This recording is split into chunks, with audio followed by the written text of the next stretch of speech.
Maraming nagtatanong kasi bagamat may pros and cons yung resumption ng no contact apprehension.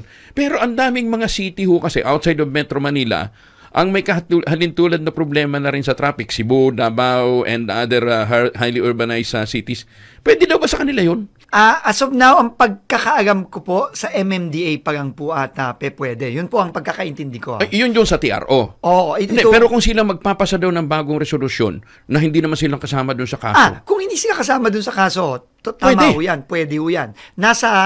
Pero nandyan na ho yan sa LGU. Sa LGU. Oo. Pero napaka-importante po talaga nitong no contact apprehension. Kasi imposible po talaga na ma-enforce natin ang lahat ng ating mga traffic regulations. Kung puro mano-mano at tao ang aasahan natin. Correct. No, kaya kailangan po talaga. Pero at the same time, kailangan naman linisin natin at ayusin natin yung guidelines. No? Kahapon po, Kuya Angelo, kasama ko yung mga road advocates, no? Yung mga motoring groups. No?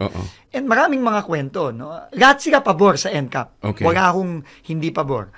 Pero sabi nila, kailangan naman ayusin yung sistema. Halimbawa, sabi nung isa, ito, basic na basic. Swerving. Nahuli daw siya. Nahuli daw siyang swerving. Okay. Pero ang iniwasan niya, butas sa kalye. Okay. Pero nahuli siya. Yung isa naman, sir, nahuli akong swerving, pero hindi ko naman alam kung ano ang swerving kasi wala namang linya sa kalye.